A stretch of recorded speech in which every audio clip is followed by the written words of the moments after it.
When you have so many followers on Instagram, you think it's easy go YouTube. Yeah, go YouTube is different. It can be a very lonely journey. There's nights where you're like, man, I'm just throwing this stuff into the abyss. The guest drops us and guests do drop. Yo, I think we all have that story. Or, this person didn't pitch, we bought snacks, but yeah. Sebenza kanzima.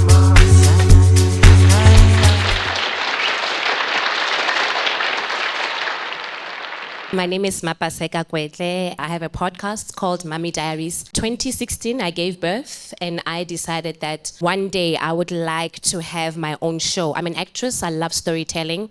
And it's amazing how the journey of pregnancy has taught me a lot about how things have changed. I had to listen to my mom, my midwife, and the gynecologist. So for me, I was just collecting that kind of information.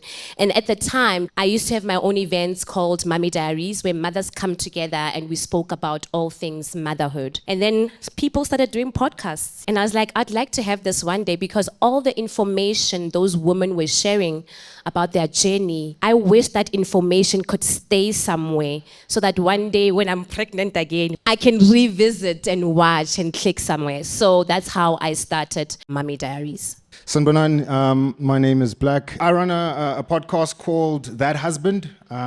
It's a podcast by a husband for other husbands. People are not finding reasons why they should be husbands. And so we were like, man, there's just, I think, plenty of reasons why this role is still important, why the Institute of Marriage is still important. We just want to speak about that and kind of showcase that and put a spotlight on it. I think I probably have the lightest topic of all, because I'm music and quote unquote pop culture based in terms of what we cover on our podcast as The Sobering. My brother and Mokhetwa had started the podcast because they would always have hip hop debates, and I was always just hanging around while they were recording. And one time Mokhetwa just said, bruh, just come onto the mic because you're always chatting at the back, challenging our views and whatnot. And I came onto the mic. One session became another one and another one. And it was just like, okay, cool. This is us. And then we literally formalized it and made sure that it's a business, registered it, everything. And this is now The Sobering. The whole thing about it was documenting local hip-hop culture in South Africa. And that's always been the ethos and the root of The Sobering podcast. Getting started, I think, is also something that I think we sometimes breeze past in terms of what the barrier to entry is for podcasters or somebody that's interested in starting a podcast. A lot of people think that you may need fancy mics or you may need a fancy camera. And I remember always telling people, always start with what you have. But I would like to know from your guys, what was your barrier to entry in terms of getting started? So for me, it took a while because I don't understand anything about cameras and all of that. Obviously, I know it from when we're shooting movies and stuff, but not with podcasts. So I was asking around in terms of like where, you start with where. How do you want your podcast to look like? And I'm thinking, for me, mom, colorful, it's about parenting, it's positive. So I was thinking about that. Do I need a couch? And then I thought of doing it at my house, but I was like, I don't want people coming in and out of the house because I'm going to have different guests. And then secondly, now I was starting to ask around about studios. And then I came here because I was invited to be a guest on someone else's podcast. And then I asked about it. And then, that's when you get to realize there are young people out there that you can work together with to build whatever that you want. And then that's how I met everyone here. But at that time, the beginning was difficult because, first of all, I was doubting myself a lot. I'm an actress. I hate presenting. And when I say hate, because I don't like being myself in front of camera. I love playing other people. Every time you're judging the character, not me. But once you start presenting and being an interviewer or interviewing people are looking at you, how you speak and all of that. So I judge myself a lot, and I had to speak to myself, you know what, if you want to do this, don't think about how you're going to look, how you're going to sound. If your English is broken, it's broken. There's a bigger vision here, right? So because sometimes you think about all those things. So is my English great? Am I going to be able to ask questions? And secondly, so there were people who were like, Podcasst is not going to last because Mapaseka talks too much. She's not going to give guests a chance to talk. And I was like, I have to now start also watching other people's podcasts, whether it's international and local, so that I can understand the importance of asking a question and keeping quiet and letting the guest speak. And then again, you can prepare all the questions. Sometimes you don't even go through those questions because the conversation takes a different direction. The first episode, I was like, let me invite my friends so that I can be comfortable. Just talk like how you normally talk at home. We were talking about this thing, your motherhood. And then the first episode started, and then I was like, from now on, I'm gonna do 2 episodes per month. And then as we were going, I didn't have the right, when I say team, I'm not talking about crew, I'm talking about planning guests. Well, the content team. Yes, a producer, yes, someone who can help you to, because sometimes you think you can do it all by yourself, and sometimes you can't. So I'm like, who is going to help me? Finding the right producer is key, and it's important, because you will sit there and you will have an idea of this month is World Premature Month. All those things like planning the calendar and all of that, because the show is about that. It's about planning motherhood and all of that. And then 3rd episode, 4th episode, and then I just gave up. I couldn't do it anymore. Why did you give up? There was a lot happening in my personal life, and I felt like I'm not in the right space to continue with it. But at the same time, I'm going back to the doubt. I think I was doubting myself a lot. And also, I was obsessed with looking at the numbers. You know what I mean? Where you're posting on your YouTube, and especially for people, when you have so many followers on Instagram, you think it's easy go YouTube. Go YouTube is different. It's a whole different thing. You can have 20 million followers on Instagram, but go YouTube, and you're like, go Instagram when I post, same time. Go YouTube, like there's different comments, and also, trying to understand, like I said, understanding myself and understanding that I have issues with anxiety. So I like planning ahead. And I found the right team. I found Zandi. Then we came together. We had a calendar. We planned it. I came back and I continued. And some days are harder than others. And I've also learned to understand that because of my podcast is safe. No one is going to come and say, I said, and then we're trending. But there was one episode that gave me so much anxiety where this lady said something, and then Sia cut a part more. I posted on TikTok. Then people were like, the dirty streets. Yes. How can you allow this woman to say this? But they didn't watch the whole episode. But now understanding that it's not always going to be positive. All the time, where everyone is going to receive the topic or the guest. Sometimes they're not going to receive whoever you have or what about Bora, or they're going to say something that goes against what they believe in. And now understanding that it's not always going to be positive, it took a while. And now if someone says something horrible about what the topic or the guest, I'm sorry to say it is what it is. Yeah, that's my story. Yeah, that's super dope, man. It's encouraging just to hear, kind of get a glimpse as well of what happens behind the scenes. I think because it can be a very lonely journey. Man, there's dark nights, right? There's nights where you're like, man, I'm just throwing this stuff into the abyss. Sure, people are engaging with this thing, but like, am I the only one going through, just some of the anxieties, some of the hard struggles financially? Am I going to be able to keep this up, and how long am I going to be able to keep it up for? For us, I think, when we started, we wanted to be very clear about our topic. So if we are going to speak to husbands, man, let's speak to husbands. What's the longevity for this topic? So I'm like, man, husbands have existed for donkey years. This topic is going to carry on. So we'll have content. And just being married, been married for 10 years, man, there's a whole lot of things that, I could speak of. I could speak about in the past 10 years, things that I've learned, horrible experiences of me just falling on my face, and just thinking maybe this is the time my wife walks out.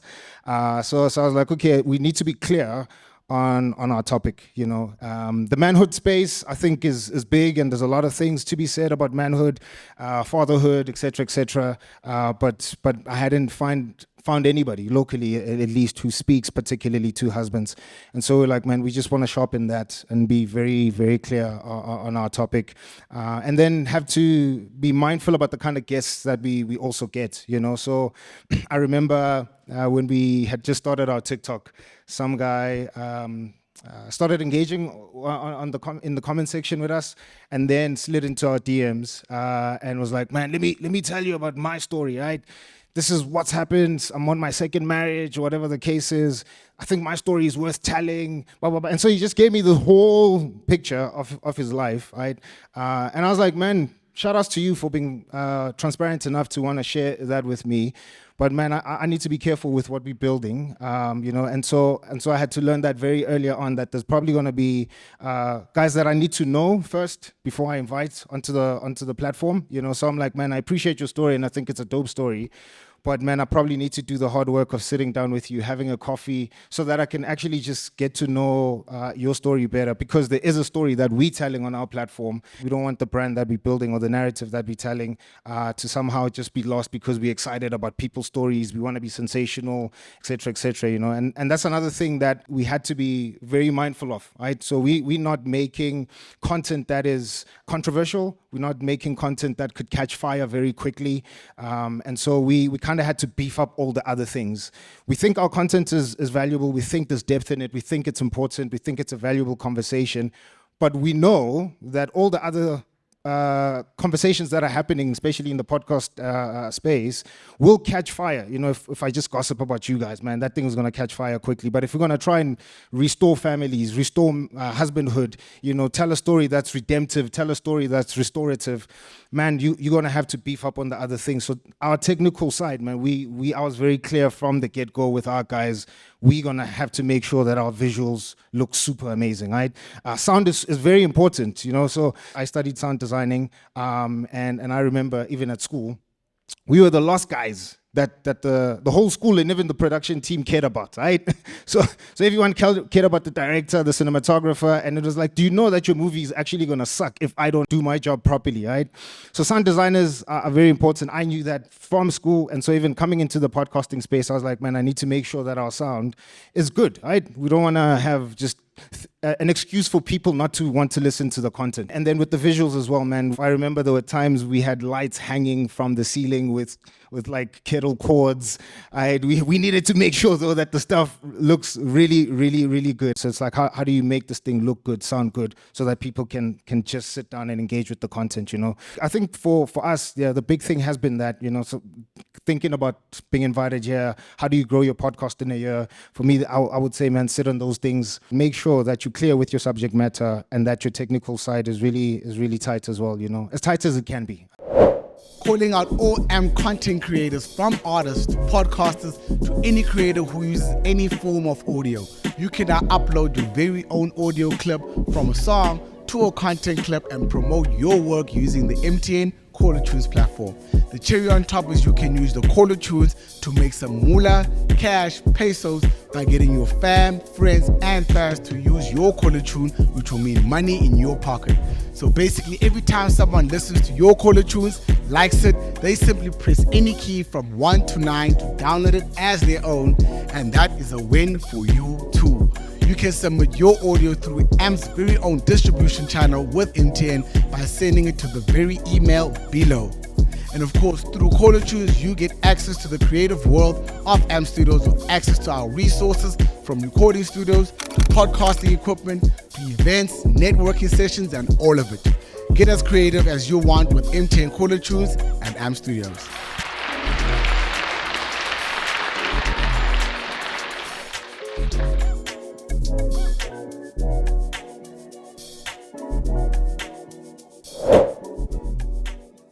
This whole time we've been on SoundCloud, on Spotify, on Apple Podcasts, on Deezer, or anywhere you could get a podcast, we were there audio-wise.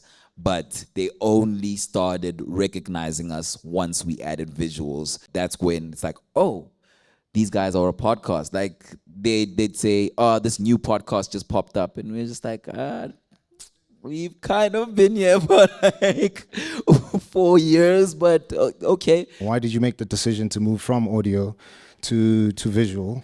How did you guys handle just the transition? Because obviously audio is easier in terms of putting together those mics. You can record this thing, get it off whatever device you're recording from and upload it. If you are going to do some editing on it, that's fairly easy as well. Yeah. But why did you make the decision, and how did you find the workload and having to manage with both mediums? In terms of the workload, wow, I need to tip my hat off to my brother Gito, because he literally learned everything. Formerly, he learned sound engineering. So from an audio perspective, that was covered. But from a visual perspective, he literally taught himself how to shoot, how to edit, how to grade, and he's consistently upskilling himself in that arena. The decision to go into the visual aspect of it was us also just seeing how people engage more when it's visual. And also, we love aesthetics. We want to see how expressive we are on camera as well. And we want to see the little physical body language nuances and cues that our guests give, like when it's like a uncomfortable question, when, you see that pensive face, or, you want to give the viewer the full experience. That's when you see, okay, the numbers on the visual are higher than the audio. Even the engagement, like on SoundCloud, we would be happy for 100 plays. And then when you go on YouTube and then Instagram and you're cutting the pieces, you're seeing people engage more. When they see you on the street, they know you, and people can resonate with somebody they know, And that is the thing about podcasting, right? You're inviting people into a conversation, and conversation involves all touch points of language. Body language is super important. So to give them the full sensory experience, and it's always about taking it to the next level. And I think treating it as a business, and it has to start with you. I learned one thing: consistency is something else, and sometimes we lack that thing. Consistent. Be consistent. If you made a plan where you want to release your episodes twice a month or every month, do it. If you're consistent with something, definitely it's going to yield some form of results. Even if there's a slow music news week, we gotta go, man. We've gotta go. If a guest drops us, and guests do drop, I think we all have that story, or this person didn't pitch, we bought snacks, but okay. So what did you do this weekend, bro? What album came out, And you learn to, no matter what, you have to do it. When you have the no matter what, you have to do it, then it just becomes more purposeful. I think having the purpose in mind, having that in your frame, becomes your North Star, and that kind of makes consistency easier. I think it helps to also analyze the data. So I won't know if I'm succeeding or failing if I'm not consistent, So if I'm constantly releasing stuff, then at least I have a long period of time where I could determine, man, where did I go wrong? Maybe this didn't work. This topic didn't work well. Maybe this thumbnail sucked. How I framed the conversation. I could compare where my pitfalls are in light of other episodes. But if I was only releasing now and then, if it was very sporadic, I wouldn't be able then to determine if I am growing or not. So I think for me that was a big driver. Let's put out stuff every week so that we can look back and say, is this thing working? Is it not working? Why did you choose podcasting as a medium? You were acting already. You could have just said, hey, I'm only going to take mother roles and just act as a mother for the rest of my life. Or you were already doing Mommy Diary events. So why did you guys choose podcasting particularly as a medium? If, let's say, Mommy Diaries was on SABC2, it could be different, like 20 minutes. I don't say this because of the brand. I don't want to be part of that. I just wanted to be in control and own my own content and my own thing. Yeah, that's why. For me, it was long form. having in-depth discussions. That was super important to me. I was like an interview junkie, really. I read a lot of interviews, watched a lot of interviews, and my pet peeve was always the short ones. Like, it was just like, you could have gone deeper here, or you could have, unpacked more there.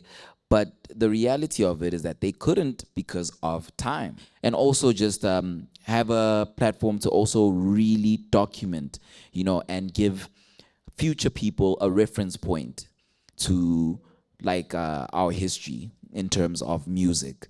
So it's archive purposes. So I saw podcasts as audio libraries, and you couldn't, fit them in a pocketbook. I wanted the bajas, I think, but like, I want the encyclopedia, so that's why I gravitated towards podcasting.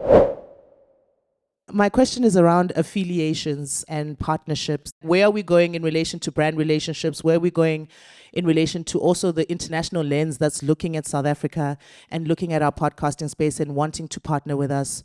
What's happening in that space? In terms of those affiliations, I mean, there's definitely a positive growth. Brands have gravitated towards the podcasting space as, a media platform, definitely. So it's, in a sense, media buying. I know with us, we've got a very fruitful relationship with Play Energy Drink if they want to drive a certain message or a certain campaign, or, if they want, like certain ambassadors, it's like a symbiotic relationship. With Revolt, they're an American network. They want an insight in terms of what's going on here, especially from a music perspective. It just shows that we can play in a global space. And also that is just like insights in terms of how do these people do business? What do they value more? And with them, it was very funny. It was like they were very interested in the audio part of it, so that's when you're just like, okay, cool. In this market,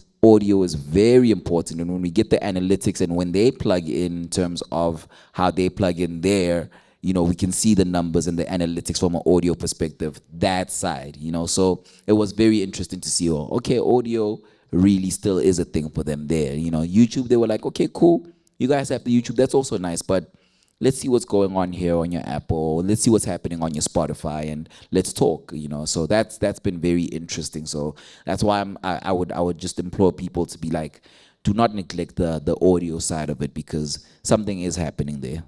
And I think those relationships are important. Like you're saying, when you start in the podcast, most of us, we started with our own money. Like, you are. And also when you start with your own money, also draw up a plan. How much is this? Because then it gets us a sort of like, hey, I must pay this, I must pay that. And not sitting down and drawing up a plan. How much is it for me to shoot one episode? So I think those relationships with brands are important, especially when you've been consistent. Now you see, okay, someone is seeing me. I've been seen. My content has been received well. I started working with Cappy, and it was not just about sitting down and sipping juice. It was more about those affirmations. Before I start my podcast, I'll say few things about my own affirmations, and then it made sense. But with brands as well, don't just take anything and everything. If it doesn't go with what you believe in and the type of content that you produce, and then it's not gonna I'm not gonna sit and say, I don't know, go and see Kumami Diaries when people are breastfeeding. I'm just making an example, So you have to understand, okay, this is the type of, I'm fine with working with certain brands, and if it doesn't make sense, you can go back to them and say, not for this particular podcast. The point of determining how much things cost for you will make it easier for when the brands approach, because then you're not scrambling for amounts, So if somebody knocks on your door and they ask, so how much are you going to charge for an episode? That you just, blank and staring them in the face like, man, I don't know, you tell me. I know how much things cost for you, so that when they come, you can just say, hey, here's what I can offer. But another thing is, man, don't wait around for the brands to come. Go knock on doors. Right? So we do that, and we just put our stuff out. We like, here we are. This is what we do. We see what you've been doing.